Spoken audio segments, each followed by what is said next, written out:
Jonah Miller, a 42-year-old veteran with a torn shoulder, returned to a small southern town seeking peace.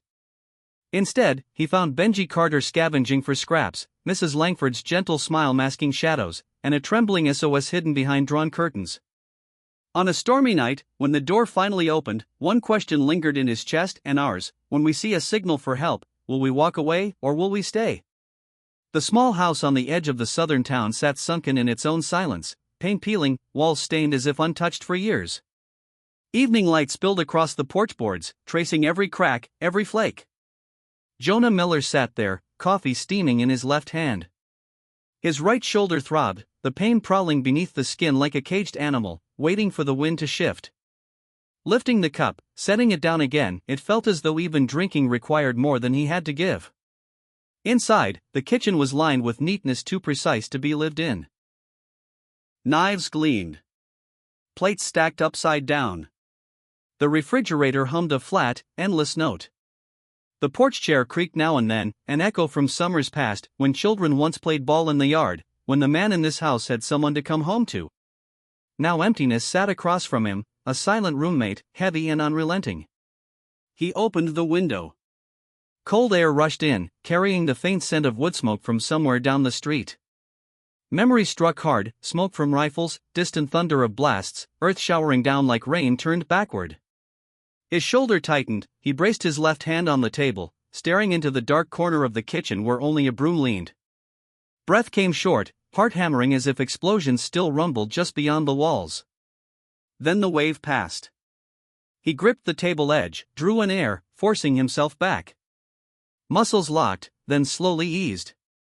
The fear remained, lodged deep, but Jonah knew he could not let it run another day of his life. He stepped onto the porch, wind slapping his face, cold, certain. The oak tree across the yard trembled, leaves falling one by one, striking the damp ground with soft crackles. Jonah stood there a long while, silent, letting the ache in his shoulder and the ghosts in his head exist together, refusing to look away. In that stillness lay a reminder: strength is not burying scars but staring them down. He pulled the door closed, the hinge groaning, and walked back inside. The house was no less empty, but his footsteps carried a faint steadiness, just enough to begin again.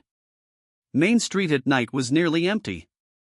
The fried chicken shop still buzzed with its flickering neon sign, letters blinking as if on the verge of dying out. The smell of old grease clung to the cold wind, settling into the cracks of the sidewalk. Jonah walked slowly, a grocery bag dangling from his right hand. Each step tugged at his shoulder, the ache biting deeper until he switched the bag to his left hand, breath breaking short, stride faltering. Passing the narrow alley beside the shop, he stopped. Neon light spilled uneven across the pavement. There, a small boy crouched before a metal trash bin. Thin, frail, head bent low, two fingers picking out crumbs from a crumpled paper box. He ate in silence, no rush, no scramble, as if accustomed to surviving in the shadows, accustomed to making no sound at all. Benji Carter. The name Jonah didn't yet know, but the image seared instantly. The way the boy broke off each fragment, raised it with ritual care. Small shoulders never trembling, never resisting, only bowing lower. The flicker of light slid over unkempt hair, turning his face into an outline, blurred and elusive. Jonah held his breath.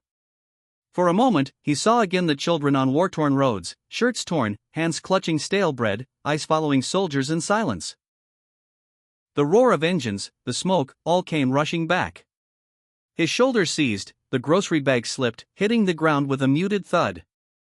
Pain stabbed so sharp he had to kneel, gasping. The boy didn't turn.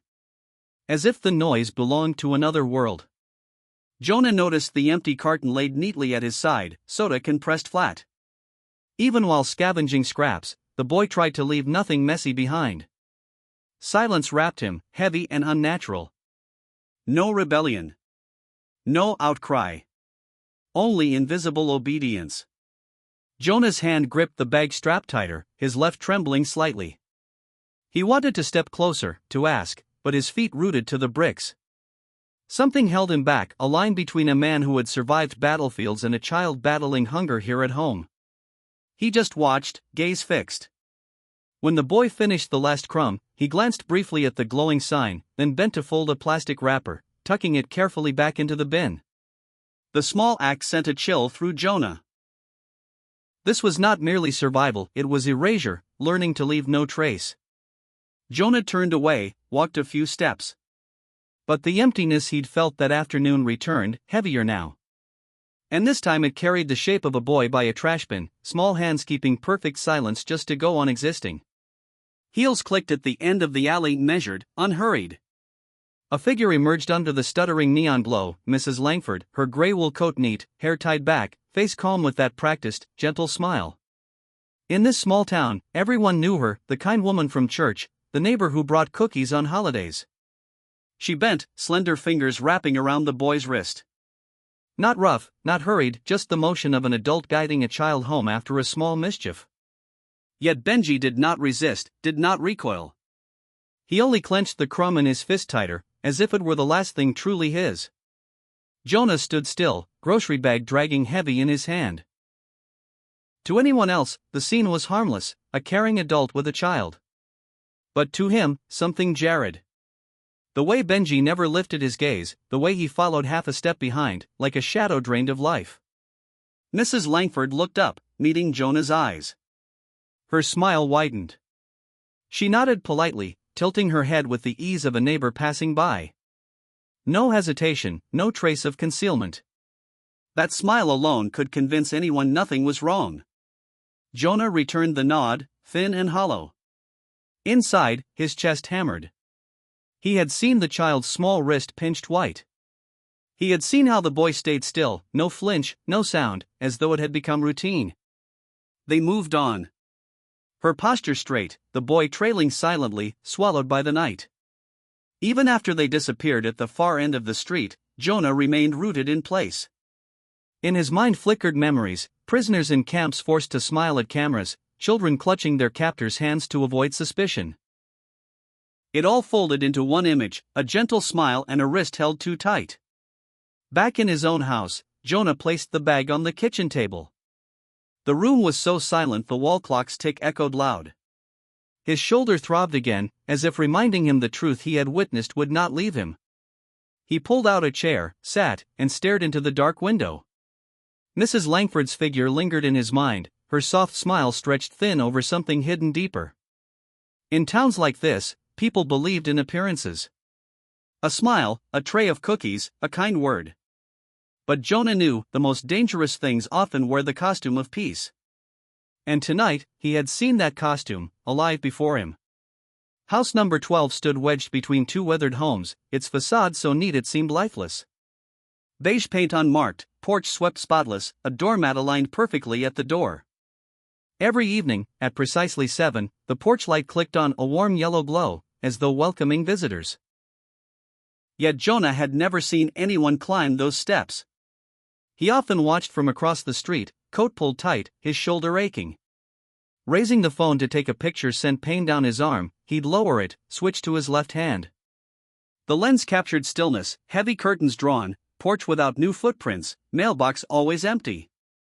No television, no voices, no barking dog, as if the house existed only as a backdrop. One night, as the porch light spilled over the pavement, Jonah caught something that stilled him. Through a slit in the ground floor curtain, a small hand clutched the fabric. Thin fingers, nails trimmed close, pale under the light. It trembled faintly, lingered for seconds, then withdrew. The curtain sealed itself again, as though it had never opened. That image clung to Jonah all night. Back home, he set his phone on the table, the screen still holding the blurred photo, a streak of light and a shadow of fingers. To anyone else, meaningless. To him, it weighed heavier than proof. Behind that fabric, a life existed, reaching out the only way it knew. The next day, Jonah returned. He stood farther back, watching.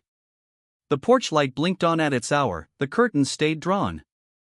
Mrs. Langford appeared briefly, carrying a trash bag to the curb, her movements precise, unhurried. She never looked around, as though the whole neighborhood belonged only to her. Jonah's shoulder ached again, a reminder that his body bore its old fractures. But the ache was also a measure he had endured worse and was still here. Each sting as his finger pressed the shutter reminded him of that small hand. Fragile, fleeting, visible only long enough to say, "I am still here." Night settled. Jonah sat by his own window, street lamp glow brushing the room.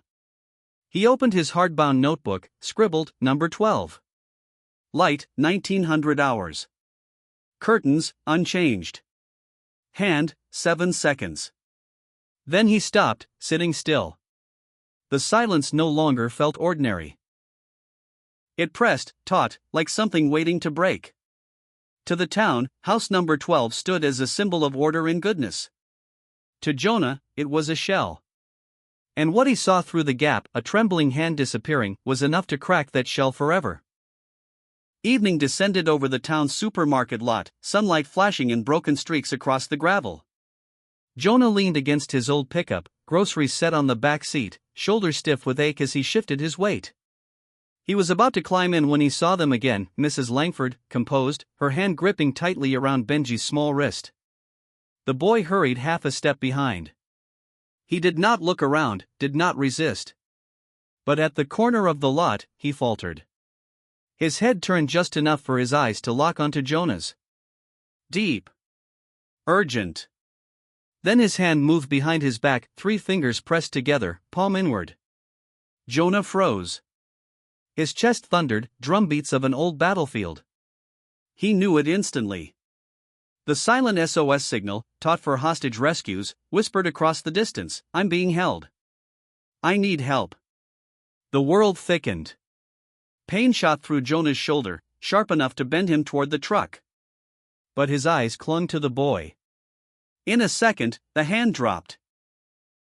Benji fell back into step with Mrs. Langford, leaving only the ghost of the signal hanging in the air. 2 images overlapped in Jonah's mind, children in Syria raising trembling hands through crumbled walls, and this boy in a quiet southern parking lot. No gunfire. No dust clouds. Yet the same gaze, the same plea. Breath ripped fast through him. His shoulder flared, unclear if from old wounds or memories rushing in too violently. Flags flapped above the storefront, fabric rustling like frontline noise. Jonah gripped the truck door hard, steadying himself against the dizziness. Then the pair disappeared into the crowd of shoppers. The cartwheels, the crinkle of bags, life resuming as if nothing had happened. But for Jonah, the world had tilted. He had just seen a signal most would miss. A signal that dragged every buried fear into light. Sliding into the driver's seat, his left hand clenched the wheel. Sweat gathered on his brow. Inside his chest, his heart still hammered. The image of that hand, 3 fingers tight, burned into him like an order. Jonah knew, in that instant, he was no longer an onlooker. He had been called. And there was no turning away. Back home, Jonah closed the door softly, as if even the sound might stir the memory still burning in him. The room was dark, only a pale strip of kitchen light cutting across the wooden floor. He moved slowly, his right shoulder stabbing sharp reminders that his body was no longer built to carry much more. Yet the image of that small hand, 3 fingers pressed together, lodged in his mind like an unspoken command. He pulled a bag of ice from the fridge, pressed it hard against his shoulder. Cold fractured his breath into short bursts, but dulled the ache.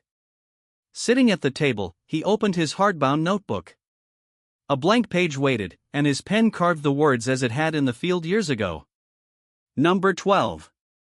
Porch light, 1900 hours. Curtains, always drawn. No sound. The script leaned left, his weak hand unable to steady fully.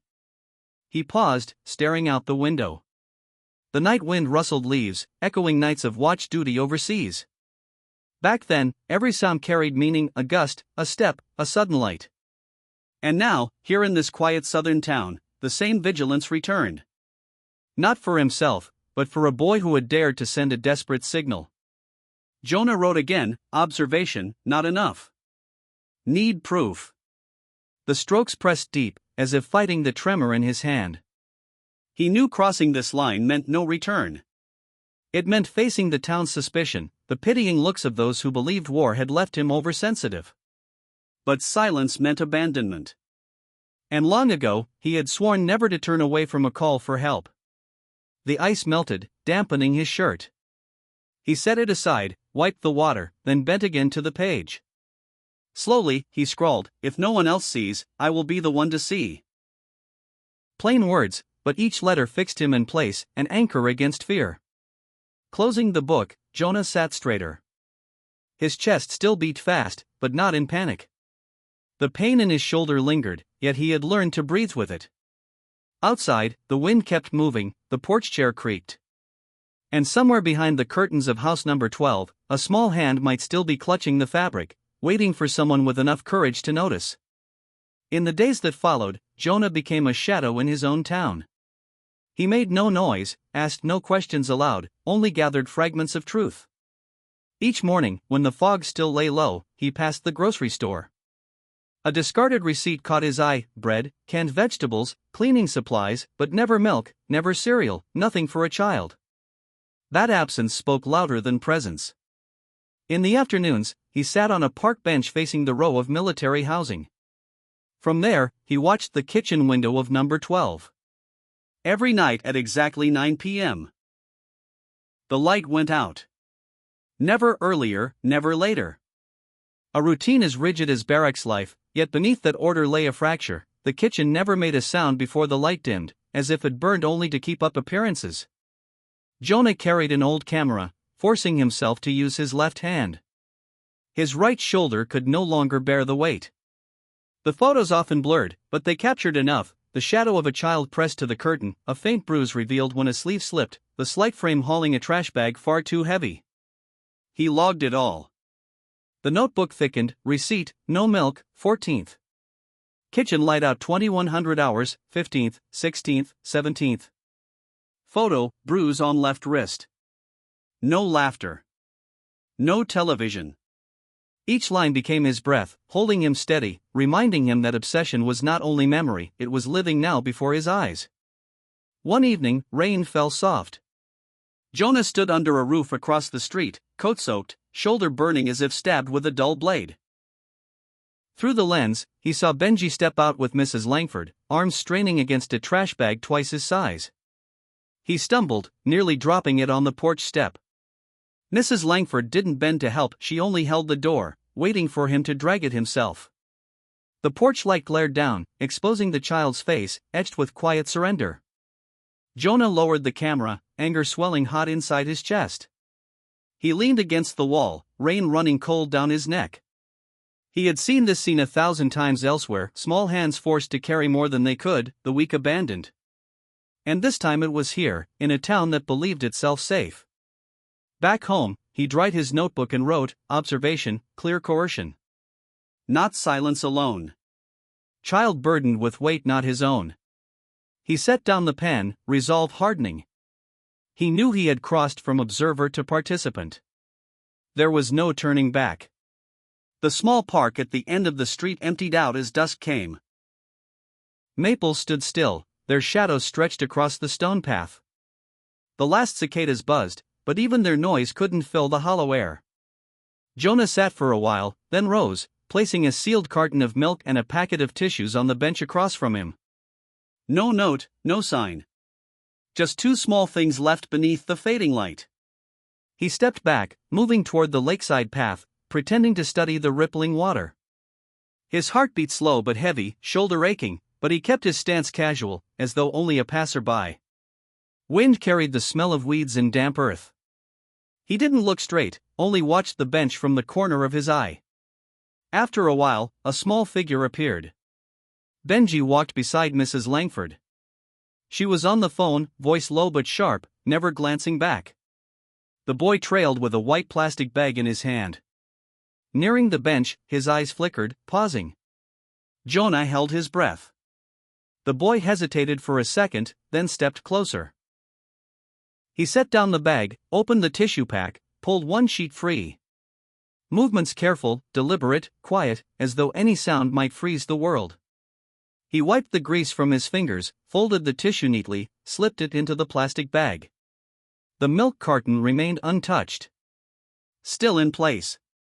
Benji's hand hovered above it for a brief instant, enough to prove it was real, before retreating. He glanced toward the lake, toward Jonah's distant shape, then quickly lowered his gaze. Mrs. Langford ended her call and urged, "Come on." The boy picked up the bag, hurried back to her side, not looking back. The moment passed as lightly as a leaf falling, yet its weight pressed hard into Jonah's chest. When they were gone, Jonah approached the bench. The milk sat there, beads of cold sweat still clinging to its surface. He lifted it, noticing the faint smudge of a small hand on the lid. Just a fleeting touch, but to him it whispered, "I see. But I cannot take." Jonah sat, holding the carton in his left hand, his right shoulder throbbing. Leaves spun down in the wind, settling at his feet. He knew this silence wasn't indifference, it was the law fear had written. A child could only survive by absolute obedience. That night, in his notebook, Jonah wrote, "Park, 1820. Milk untouched. Tissue taken. Fear dictates behavior." The words were heavy, etched deep. Closing the book, he knew he had received an answer not spoken, but given through a touch that withdrew. That morning, Jonah walked into the police station with a canvas bag slung on his left shoulder. Inside, a hardbound notebook, a stack of grainy photographs, a shaky video filmed with his weaker hand. He had stayed up the night preparing, certain it would be enough for someone to finally listen. The duty office smelled faintly of weak coffee. The officer looked up, polite but weary. Jonah laid the photos out.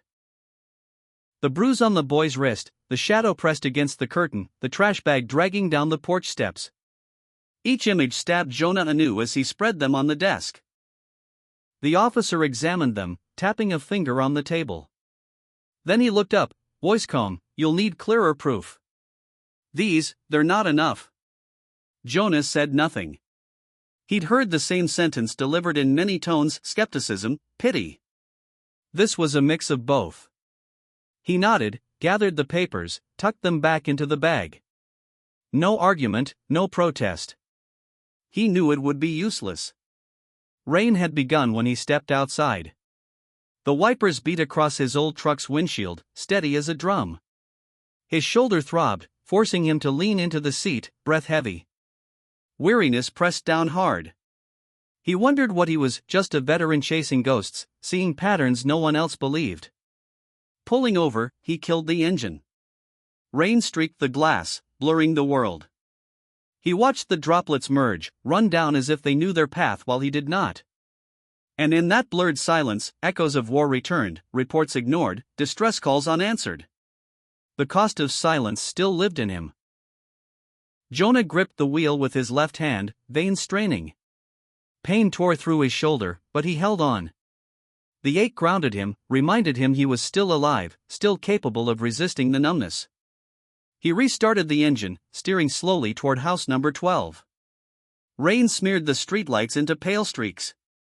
He didn't know what kind of proof the police demanded. What he knew was this: a child had raised his hand, sent a signal only Jonah had seen. And that alone was enough to bind him. Night settled heavy over the small house. The kitchen lamp cast a pale yellow pool across the wooden table, stretching Jonah's shadow long across the floor. He hunched before his old laptop, screen glow deepening the hollows under his eyes. Page after page of missing children flashed by. Each photo enlarged with a cursor's touch, brief notes of age, height, the moment they vanished. Jonah shifted, his right shoulder burning. No position eased it, the ache sat like an anchor. His eyes lingered on faces, a girl with braided hair, a boy in a baseball cap, children not much older than Benji. Yet none matched. No name fit. The absence was a hole, leaving him both relieved and hollow. He shut the laptop, the clap echoing sharp in the silent kitchen. Outside, wind slipped through the porch cracks, carrying damp earth from the afternoon rain. Jonah placed his left hand on his right shoulder, feeling the small scar beneath the collarbone. The rough skin reminded him, wounds don't vanish, but he was still here, still breathing. The hardbound notebook lay open. He picked up his pen, wrote, "Records, no match. Do not quit. Pain is no reason to stop." The script was stiff, forceful, each letter fighting to exist. He paused, listening to the clock tick on the wall. Each beat a hammer stroke, reminding him the child's time was passing too. Rising, he crossed to the window. The yard lay in shadow, oak trees swallowed in darkness, the porch chair a faint outline. He imagined a pair of young eyes behind curtains across the street, waiting for someone to pause, someone to see. The thought tightened his chest. He returned to the table, opened the notebook again. At the bottom he scrawled, "Every silence has a price. Must prove I heard it." The words pressed deep, imprinting the next page. He closed the book hard, sealing the vow. That night stretched longer than most. Jonah leaned back, eyes half shut, mind refusing rest. Rain whispered on the roof, the clock ticked, heartbeat uneven between them. He did not know when sleep finally dragged him under, but before drifting off, one oath echoed clear: never abandon a call for help. He knew he had already taken another step onto a road with no way back. House number 12 held its spotless facade like armor. Steps scrubbed, mailbox empty, doormat perfectly aligned. To the townsfolk, it was proof of order, of Mrs. Langford's goodness. At church gatherings, they repeated the refrain. "She's always on time, always kind." Repetition turned praise into truth. But to Jonah, the longer he watched, the more fissures appeared. That night, sitting in his truck a few yards away, he caught the faint clink of dishes through the kitchen window. The sound was brittle, hurried, not the rhythm of a warm supper but of someone rushing under strain. No laughter. No chairs scraping. Just a few sharp notes, then silence, thick and heavy. Jonah opened his notebook, kitchen light off 2107. On 4:52. Precision down to the minute. Routine so rigid it felt unnatural. He drew 2 short marks beside the entry, underlining the oddity. The next morning, he circled the block, speaking to neighbors. Each smiled, praising Mrs. Langford, such a kind woman. Always brings cookies. Always helping. Jonah nodded, silent. But inside, their words chilled him. He had seen too many smiling faces hide cruelty. In war, there were men who handed out candy to children while burying mines beneath the dirt. By evening, he was back at his post. Curtain shut tight, but a flicker passed, small, quick, like a bird trapped in a cage. Then a slip of paper fell near the glass, gone in an instant. Jonah squinted, heart clenching. Raising his camera, his shoulder seized, trembling his hand. The photo blurred into darkness. He struck the steering wheel lightly, frustration biting deep. Yet in that moment of failure, he realized, the child inside was trying to send signals. Cracks were forming in the portrait Mrs. Langford had painted, cracks most would never notice. That night at home, Jonah wrote with a trembling hand, silence unnatural. Resistance inside. He sat long after, desk lamp casting stark light on his taut shoulder. Outside, wind rattled the porch chair until it groaned, as though reminding him that the perfect front was close to breaking. In the drawn-out quiet, Jonah knew. He wasn't just watching a house. He was staring at a painting brushed in gentle, false strokes. And the smallest cracks, the clink of a dish, a fleeting shadow, a fallen scrap of paper, were the truest things he had. The town library crouched at the corner, its red brick walls streaked with moss. Inside, yellowed lights glowed over rows of dusty shelves. Jonah sifted through stacks of old newspapers, left hand working slowly while his right shoulder stayed stiff, forcing him to turn his body awkwardly with each page. Amid the blur of small print, one headline froze him: Benji Carter, temporarily missing. The article was short, a handful of lines. It noted that the boy's mother, Mary Carter, had been confined to the hospital for extended illness. The child was withdrawn from school, whereabouts currently unknown. No updates. No follow-up. Just a cold period at the end, as though the vanishing of a child were a minor footnote. Jonah printed the page, folded it into the left pocket of his jacket, the side his right arm couldn't reach. The paper pressed against his chest like a stone. He stared at the name, Mary Carter. A name solid, human, utterly unlike the hollow perfection of house number 12. That afternoon, Jonah sat in his truck as drizzle fell steady. He pulled out the print, staring at the faded black and white photo of Mary, tired eyes, thin frame, clutching hospital papers. The image caught in his throat. A mother erased from the story, leaving space for others to fill with whatever suited them. Then his phone rang, shattering the quiet. An unknown number. He hesitated, then answered. A voice rasped, worn thin. "I'm Mary." A pause. "I heard, someone's looking for Benji." Jonah gripped the phone, breath heavy. Her voice carried on, frail but clear. If there's still hope, I will come." No explanation. No complaint. Just a single sentence, trembling, yet steeped in the resolve of someone who had already lost too much. Jonah tightened his grip on the steering wheel, chest full of both sorrow and urgency. He knew Mary's return could change everything. But it also meant time was running shorter. Benji could not wait much longer in the dark. Closing the call, Jonah looked through the windshield. Rain streaked the glass, blurring the street. Yet in his mind, the image sharpened, a mother, fragile but steadfast, on her way back. And this time, Jonah vowed, the signal would not fall into silence.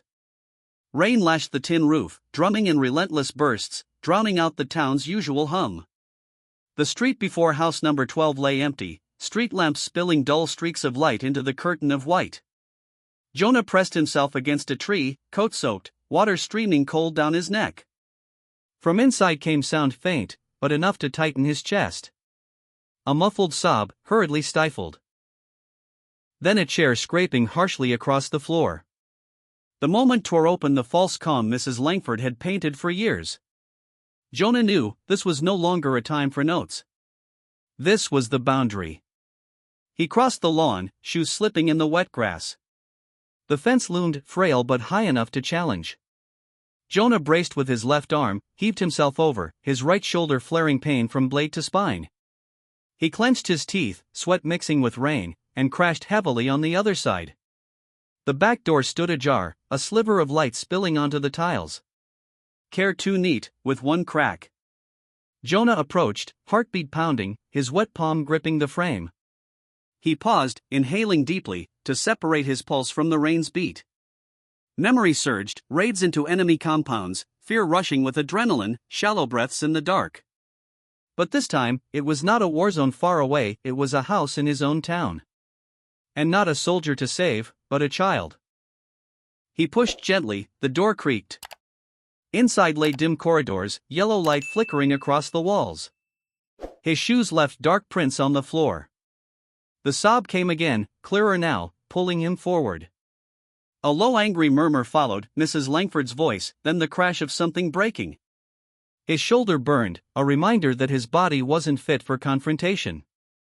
Yet he pressed on, left hand steady against the wall. Rain dripped from his hair, stinging like blood. He stopped at the last door. Behind it, the sound of stifled crying, raspy, mingled with the soft thud of small hands against wood. Jonah pressed his ear to the surface, then drew back half a step.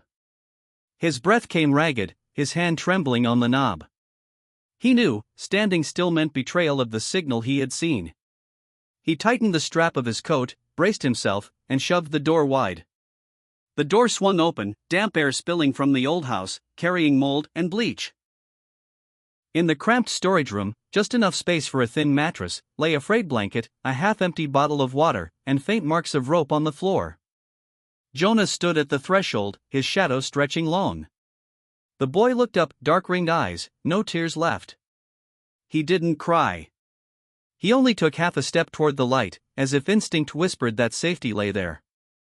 Jonah opened his coat, left hand trembling, shoulder screaming, yet he bent low. A simple gesture, wordless. Not a hero, not a savior, just a man who refused to turn away from a call for help. A siren tore through the air, footsteps rushed the hallway. Mary Carter appeared in the doorway, frail frame, rain-soaked coat clinging to her. When she saw Benji, she broke apart, lunging forward, wrapping him in arms that shook. Her sobs tumbled out, weak and fierce all at once. Jonah stepped back, giving space for mother and child to fold into each other. Outside, police lights flashed red and blue against the rain. Neighbors gathered, whispering. But inside that small room, there was only the ragged breath of a mother in the grip of a child's hand clutching her collar, terrified to let go again. Weeks passed, and Jonah's kitchen no longer held its old shadows. Warm light spilled across the table where Benji sat, hunched over a small wooden truck. His strokes were clumsy, colors uneven, yet when the body of the toy filled with green, a hesitant smile tugged at his lips. Not full, not steady, but enough to warm the room. Mary stood at the sink, shoulders still slight but steadier now, washing each dish as though scrubbing away the remnants of darker days. Jonah sat at the head of the table, watching in silence, his left fingers tapping lightly on the smooth wood. What rose in his chest wasn't triumph, nor quite peace, it was the quiet certainty that this time, he had stayed. Amid the scatter of crayons lay a single sheet of paper. Rough pencil strokes shaped a figure of a soldier beside a child, both beneath the wide spread of a tree. No caption, no explanation. Just an image, crude but weightier than words. Jonah bent closer, fingertip brushing the paper's edge. His shoulder ached, then softened, leaving behind a strange stillness. Outside the window, the wind carried leaves spinning down, their whisper faint, almost like speech. He knew this story hadn't ended. It had only shifted, hiding in other houses, in other small hands waiting for someone to notice the signal. And the question remained, not for him alone but for anyone who saw, when the signal appears, will we walk past or will we stay?